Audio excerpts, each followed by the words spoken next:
Alright guys, this is Module 3, Lesson 3. Yesterday we focused on 3 different methods to add fractions with like denominators. Today we're going to be working on adding fractions with unlike denominators. Before we get started though, I do have 3 warm-up problems for you. So make sure you're writing this down in your math notebook. I have name each type of fraction, if it's a proper fraction, an improper fraction, or a mixed number. So I have 2/7, 1 3/5, and 7/4. So this is your warm-up to get started. Go ahead and hit pause, answer the questions, and then once you're done, hit play and I'll go over the answers. Okay, hopefully you guys have gone in and you've identified what type of fraction each one of these are that are listed. So just going through I don't want to use red, going through the answers, 2/7 is a proper fraction. I'm just going to do P right there. I know it's proper because my numerator is smaller than my denominator. Looking at number 2.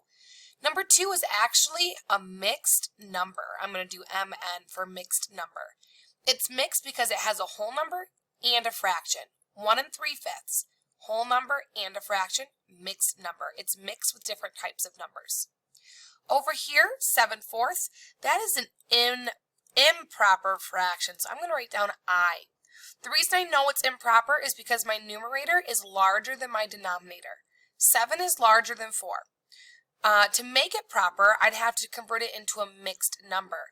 I would say to myself, how many times can 4 go into the number 7? Well, I know 4 can go into 7 one whole time. But then left over, there's going to be 3. Because 4 to count up to 7 is going to get me 3. So to make this a proper mixed number, to write it properly, it would be 1 3/4. Okay, excuse me. That was our warm-up for today. Looking down below here, I have our concept development. Okay, you guys do not have to write this part down. Just write down these examples. You don't have to write down this other part right here because it's not really necessary. But I do want to talk about what we're focusing on today. Today we're going to be focusing on adding fractions with unlike denominators. Yesterday we added fractions with like denominators. So it says, how do we add fractions with like denominators? Well, we know that we never, ever, ever add or subtract denominators. But we do know that if they're the same, like denominators, like right here, 6 and 6, for my answer I just bring that 6 back over here. I just rewrite it down. Now when my denominators are the same, that means I can just add my numerators. So 2 plus 3 is going to get me 5. Okay? So in order to get an addition, or in order to add fractions with like denominators, you just pull that denominator over and you add the numerators. But today we're going to be focusing on what do we do if the denominators are unlike. So here's an example.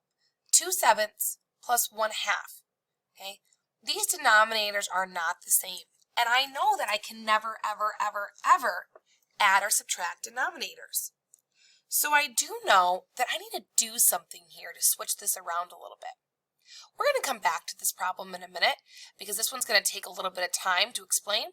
I'm going to flip my page over to the back side. Now there are 2 different ways that we're going to solve these problems. One way is called the Eureka way with area models. The other way is my way, and I call it the butterfly method.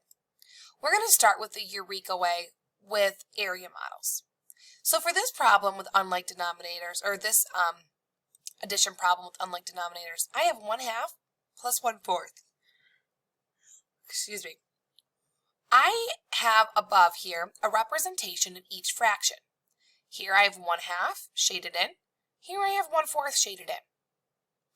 Now what I'm going to want to do is I'm going to want to pretend that I'm cutting out this area model right here. And I'm going to place it on top of this area model. And if I were to place it on top, imagining this was see-through, I want to see all the lines that are drawn in these boxes together. I want to create a way to show both of these parts of the whole, the 2 and the 4.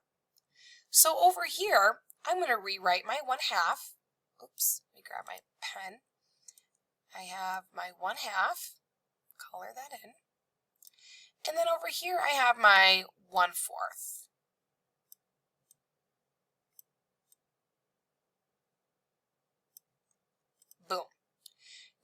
I'm going to pretend I'm cutting this out and I'm putting it on top of here.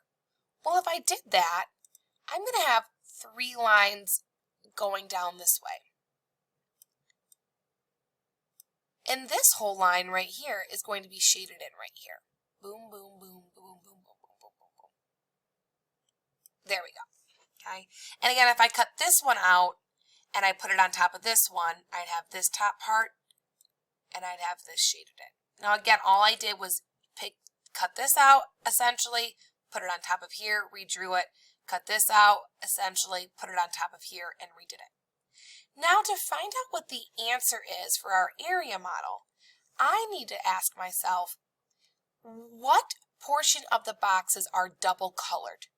So which portion have coloring on both areas? Well, I only see one box here that's double colored, and that's right here.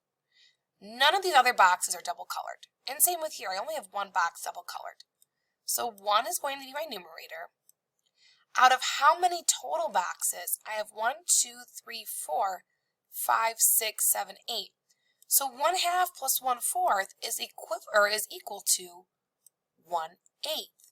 Again, I did that by drawing my area models and then combining or adding my area models together in order to see how many are double shaded out of all of the pieces together.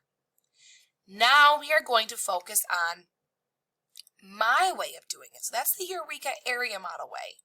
Down here is my butterfly way. And this is the part I'm going to explain to you.